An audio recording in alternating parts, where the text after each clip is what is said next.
안녕하십니까, 김성구입니다. 오늘은 무엇이 불교인가, 그리고 무엇이 불교인가 아닌가라는 시리즈 강의의 제3부 중에 8번째 강의를 시작하겠습니다. 3부 강의는 대한불교진흥원의 재정적 지원으로 작성되었습니다. 지원에 감사드리면서 8번째 강의를 시작하겠습니다. 8번째 강의는 네덜란드 의사 핀반 롬멜 박사의 임사체험 연구입니다. 지금까지 이 시리즈 강의에서 제가 소개한 임사체험 연구는 모두 심사를 받은 논문이 아니었습니다. 누가 그런 체험을 하고 어떤 의사나 박사가 그런 걸 보고 그걸 발표한 거였거든요. 모두 죽은 줄 알았던 사람이 살아났다는 얘기 듣고 개인적 판단에 의해서 사후 세계의 존재를 인정하게 되었다고 하는 내용입니다. 그래서 이런 종류의 얘기는 비록 그것이 옳은 내용일지라도 그것이 옳다는 것을 밝히는 데는 여러 가지 어려움이 따르기 마련입니다. 펜 레노즈 경우처럼 정확한 의력이 남아있는 경우는 드물고 대부분 증인이나 증거물이 사라진 경우가 있기 때문이거든요. 제 구강에 설명했지만 펜의 경우에도 해석이 다릅니다. 임사체험에 대한 해석이 얼마나 까다롭고 어려운지 우리가 짐작할 수 있을 텐데 이제는 보다 학술적인 관점에서 연구한 사례를 살펴볼 필요가 있습니다. 세계 3대 의학 저널에도 임사체험이나 유래전생에 관한 연구 보고가 게재가 됩니다. 세계 3대 의학 저널이라면 또 랜셋이라는 그 영국 저널이 있고, 그다음 뉴 잉글랜드 저널 오브 메디슨이라는 게 있습니다. 그다음에 저널 오브 아메리칸 메디컬 어소시에이션이 있는데 여기서는 랜셋에 게재된 핀반 롬멜 박사의 임사체험 사례 연구에 대해서 살펴보도록 하겠습니다. 핀반 롬멜은 의과대학에서 공부할 때 의식은 뇌의 산물이라는 것을 당연하게 여겼다고 합니다. 대부분 사람들 그렇죠. 그런데 1986년 미국 정신과 의사 조지 리치가 쓴 Return from Tomorrow를 읽고 생각을 달리하겠다고 합니다. 이 Return from Tomorrow는 뭐냐면은 레이몬드 무디가 학부생일 때 그 레이몬드 무디한테 조지 리치 박사가 자기 임사체험을 연구했다고 제가 말한 적이 있습니다. 그 5강이죠. 바로 그 사람입니다. 그 사람이 이제 Return from Tomorrow를 쓰고 그 책을 이제 핀반 롬멜이 읽고 생각을 달렸다는 겁니다.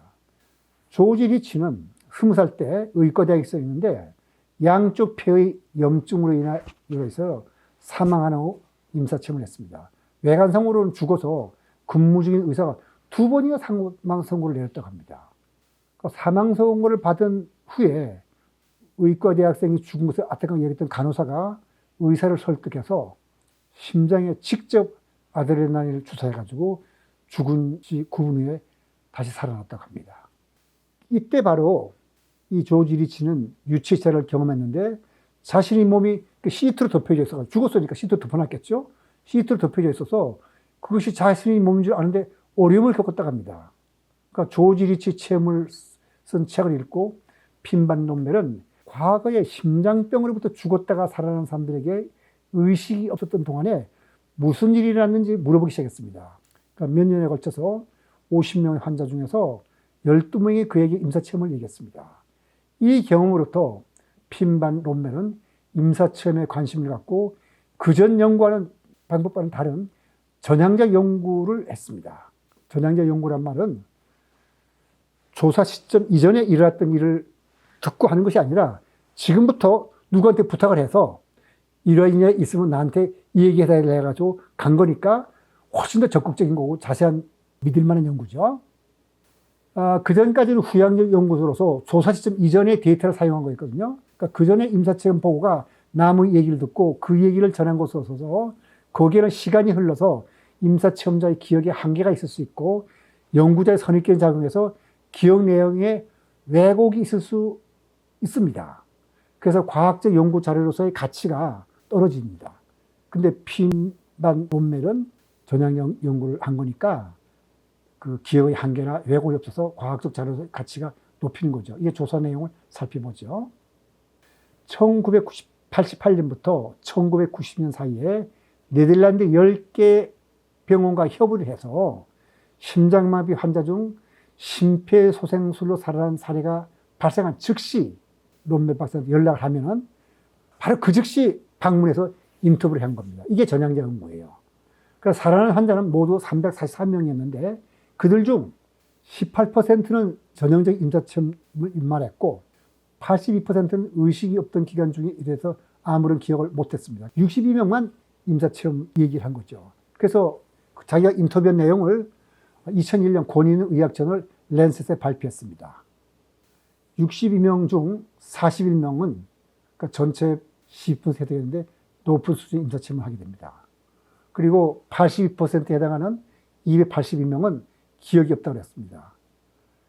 그 21명은 임사체험이라고 할 만한 체험을 했고 18명은 정말 임사체험을 했고 17명은 깊이 임사체험을 했고 6명은 아주 깊은 임사체험을 했다고 합니다.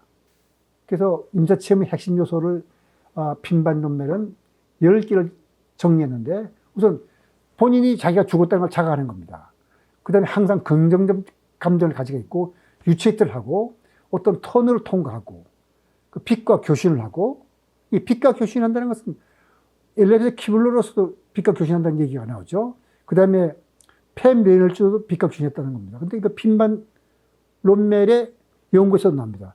그 다음에 어떤 종류의 색깔을 보고 다른 세상이 펼쳐진다고 합니다. 그러면 죽은 사람과 만나게 되고 삶을 회고하게 됩니다. 자기 옛날 삶을 회고하고 그 다음에 이승과 저승의 경계와 마주해서 넘어가면 죽는 거고 돌아오는 사는 건데 그 경계와 마주하게 되는 그런 경험을 했다고 합니다. 롬멜 박사는 임사체험 후 체험자들의 삶에 어떤 변화나 영향이 있는지를 2년에 걸쳐서 조사해봤고 또 8년에 걸쳐서 추적 조사를 했습니다. 그런데 이들의 삶은 체험 전과 후에 크게 변한 것으로 나타났습니다. 체험자들은 타인에 대한 이해와 수용이 커졌고 사랑과 공감을 더 잘 표현한다고 답했습니다.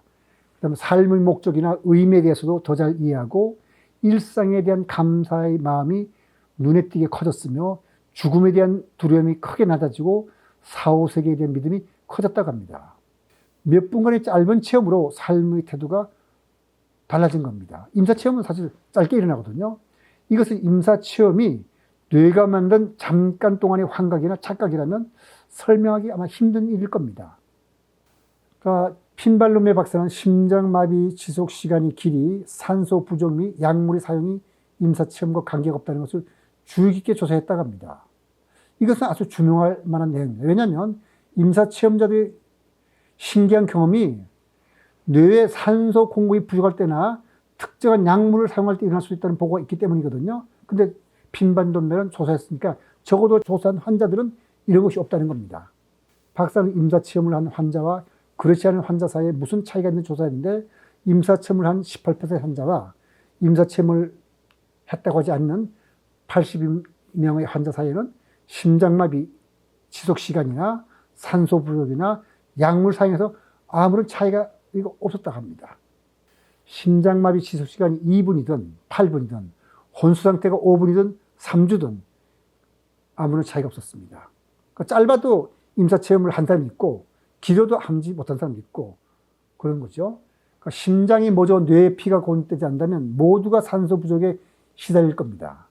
일부에서 말하듯이 산소 결핍이 임사체험의 원인이라면 모든 환자가 임사체험을 경험해야 하지 않겠습니까?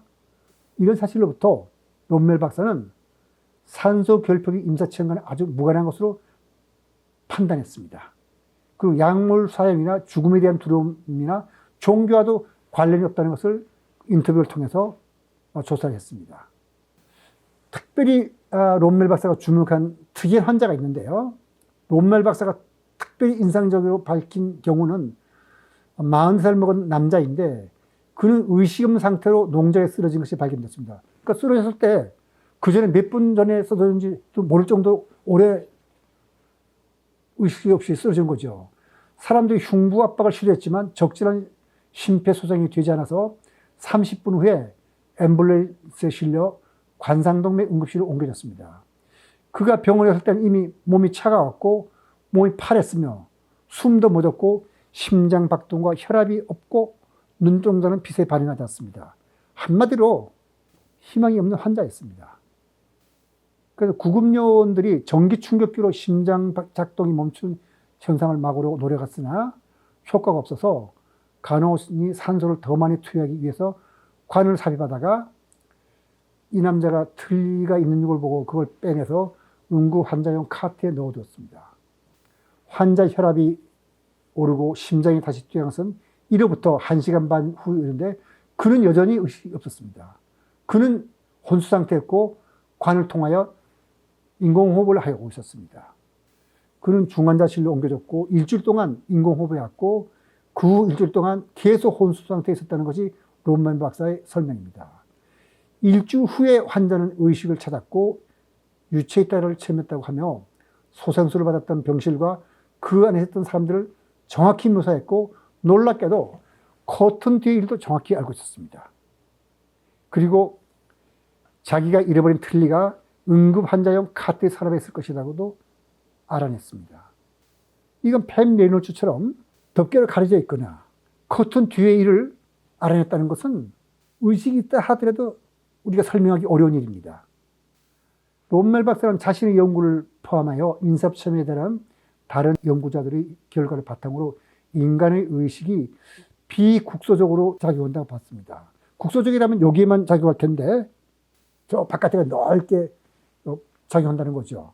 근데 우리가 생각하는 의식과는 좀 다른 내용이네요. 비국소적 의식이라는 것은 의식이 두뇌에 갇혀 있지 않고 시간과 공간을 초월하여 어느 곳에나 있고 작용한다는 그런 뜻입니다. 육체와 뇌는 단지 접촉장치라 송수신기 역할을 한다고 부르는 것입니다. 다시 말해 의식은 지금 텔레비 방송에서 오는 전파처럼 우주 전 공간에 쫙 퍼져 있는데 우리 두뇌는 라디오 수신기처럼 그걸 잡아내는 역할을 한다는 그런 뜻이죠. 롬멜 박사가 임사체험을 설명하기 위해 비국소적 의식이라는 개념을 도입한 것은 임사체험자들의 경험을 우리의 통상적인 시공간 개념으로는 설명할 수 없는 경우가 있기 때문입니다. 사실 대부분 설명할 수 없죠. 예를 들어서 많은 임사체험자들이 짧은 시간 동안 자신의 과거 전체가 주마등처럼 지나가는 걸 보았다고 합니다. 여기에 대해서 여러분들 이해를 돕기 위해서 심리학자 칼 융이 임사체험을 하고 그 자기의 체험을 설명한 것인데 그걸 한번 들어보기로 하죠. 이 책은 그 칼 융이 쓴 메모리 드림 리프레션 책에서 발표한 건데 칼 융은 1944년 골절을 입고 심장병에 왔을 때 임사체험을 하고 이런 말을 했습니다. 그것은 마치 내가 지금껏 경험하거나 했던 모든 것, 나를 중심으로 일어났던 모든 것들을 내가 지니고 있는 것, 다닌 것 같았다. 또 이렇게 말할 수 있을 것이다. 그것은 나와 함께 있었고 내가 그것이다. 말하자면 나는 그 모든 것으로 구성되었다. 나는 내 역사로 구성되었다고 확실하게 느꼈다. 이것이야말로 나다. 나는 일어난 모든 것이 법체다. 과거 살아왔던 모든 것이 순식간에 지나갔다는 얘기죠. 근데 어떻게 잠깐 죽었다가 살아난 짧은 시간에 살아온 인생 전체를 경험할 수 있을까요? 이것은 통상적인 시간관념으로는 생각할 수 없는 일입니다. 그래서 롬멜 박사가 비국소적 의식이라는 개념을 도입한 거죠. 핀반 롬멜 박사의 조사 연구에 보면 2, 3분이 걸렸을 수밖에 없는 임사체험을 했을 때 체험자들은 그 2, 3분이란 속에서 자기가 체험을 몇 시간이나 몇 주에 걸쳐서 얘기했다 합니다. 그만큼 긴 체험을 한 거죠. 그 위에 대해서 말하기를 그곳에서 이 순식간에 동시에 일어났기 때문이라고 합니다. 그리고 미래의 사건을 마주한 경우도 있다고 하거든요. 그러니까 과거, 현재, 미래가 함께 딱 경험되는 거예요. 짧은 시간에. 그걸 우리가 통상적인 시간관념으로는 설명할 수 없죠. 많은 수의 임사체험자들이 같은 말을 하기 때문에 이것을 설명하기 위해 롬멜 박사는 의식이 시간을 초월하여 활동해야만 한다고 보고 비국소적 의식이라는 개념을 도입한 겁니다. 유체이탈도 마찬가지입니다. 임사체험들 중에는 먼 곳에 일을 보았다 하는데 그것 역시 통상적인 공간 개념으로는 설명할 수 없는 일이죠. 핀반 롬멜은 의식이 시간과 공간을 초월하여 작용한다고 보고 그것을 비국소적 의식이라고 부르는데 여기서 그치지 않고 그걸 양자역학적으로 설명하려고 시도했습니다. 양자역학에는 양자얼큼이라고 하는 비국소적 현상이 있는데 이걸 통해서 의식의 비국소성을 설명을 한 것이죠. 비물질 현상에 대해서 이렇게 양자 현상으로 설명하려는 시도에는 당연히 비판이 따르게 말입니다. 그러나 양자 얽힘을 비유적으로 인용해서 물리적으로 이런 게 있으니까 우리 의식에도 그런 게 있을 수 있지 않겠는가 하고 비유적으로 설명한다면 별 문제가 될 건 없습니다. 실제로 유체이탈이나 인생 전체를 짧은 시간에 경험하는 것은 그것이 공인된다기만 하면 의식에도 비국성이 있다고 말할 수 있습니다. 핵심적인 문제는 이런 용어의 사용에 있는 것이 아니라 유체이탈을 비롯하여 임사체험의 내용을 과학적으로 우리가 입증하는 겁니다. 예를 들어서 틀니를 알아낸 환자의 경우 그것이 사실임을 확인하는 것인데 이게 사실임을 인정하지 않을 수 없잖아요. 왜냐하면 전향 연구를 통해서 몇 년에 걸쳐서 핀반 롬멜을 연구했는데 인정하지 않는다는 것은 롬멜 박사의 관찰을 전체로 부인하는 거거든요. 그럴 수는 없죠. 그래서 롬멜 박사의 연구를 인정한다면 이런 일이 어떻게 일어날 수 있는지를 설명하는 것이 과학이 할 일일 겁니다. 이 밖에도 핀반 롬멜의 연구에는 사망의 정의가 잘못되는 비판도 따릅니다.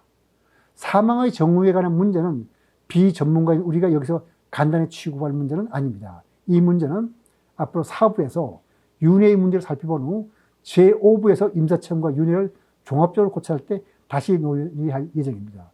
오늘 강의는 여기서 마치도록 하고 다음 제9강에서는 임사체험에 대한 대안론에 관해서 살펴볼 예정입니다. 오늘 강의 여기서 마치도록 하겠습니다.